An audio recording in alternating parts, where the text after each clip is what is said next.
Hello, ഇന്നത്തെ എൻ്റെ video വളരെ ഹെൽത്തി ആയിട്ടുള്ളൊരു ഫുഡാണ്.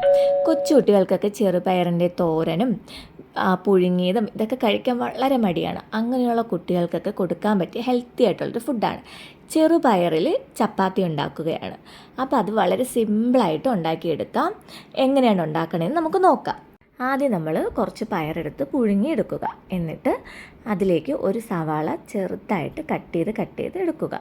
അതിനുശേഷം ചെറിയ ഒരു പച്ചമുളക് ഇതിൽ കട്ട് ചെയ്ത് ചേർക്കണം. പിന്നെ മല്ലിയില കട്ട് ചെയ്ത് ചേർക്കണം. പിന്നെ നമുക്ക് പാകത്തിന് ഉപ്പ് ഇട്ട് കൊടുക്കണം. അതിനുശേഷം കുറച്ച് കുരുമുളക് പൊടിയും കൂടി ഇടണം. പിന്നെ കുറച്ചൊരു നാരങ്ങ നീരും കൂടി പിഴിഞ്ഞു കൊടുക്കണം. ഇതെല്ലാം കൂടെ ചേർത്ത് നന്നായിട്ട് മിക്സ് ചെയ്തെടുക്കണം. അതിനുശേഷം മിക്സ് ചെയ്ത് മാറ്റി വയ്ക്കണം.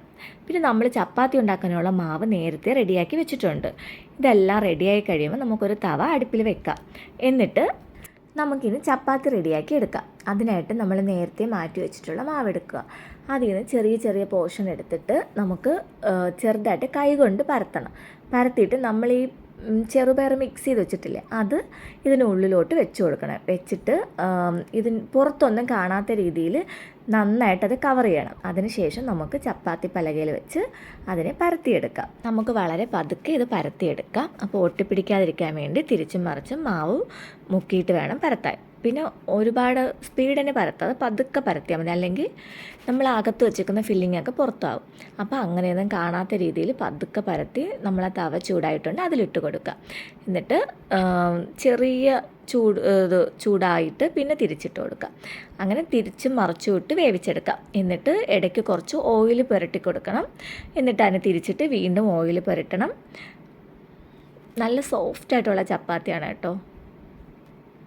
അങ്ങനെ ഇപ്പം നമ്മുടെ ചെറുപയർ ചപ്പാത്തി ഏകദേശം റെഡി ആയിട്ടുണ്ട്. ഇതുപോലെ തന്നെ നമുക്ക് ബാക്കിയും കൂടി ഉണ്ടാക്കിയെടുക്കാം. വലിയവർക്കായാലും കൊച്ചു കുട്ടികൾക്കായാലും കഴിക്കാൻ പറ്റിയ നല്ല സോഫ്റ്റായിട്ടുള്ള ചപ്പാത്തിയാണ്. നല്ല ഹെൽത്തി ആയിട്ടുള്ള ഫുഡാണ്. അപ്പം നിങ്ങളും ഇതുപോലെ ഉണ്ടാക്കി നോക്കൂ. വളരെ സിമ്പിളാണ്, ഒരുപാട് സമയമൊന്നും എടുക്കില്ല. പെട്ടെന്ന് തന്നെ നമുക്ക് രാവിലെ ബ്രേക്ക്ഫാസ്റ്റായിട്ടും ഇത് കഴിക്കാം. അപ്പം എല്ലാവരും ഒന്ന് ട്രൈ ചെയ്ത് നോക്കൂ. ഇന്നത്തെ എൻ്റെ വീഡിയോ ഇത്രയേ ഉള്ളൂ. എൻ്റെ വീഡിയോ ഇഷ്ടപ്പെട്ടാൽ ലൈക്കും കമൻറ്റും ചെയ്യുക. അപ്പോൾ അടുത്ത വീഡിയോ കാണുന്നവരേക്കും ടാറ്റാ.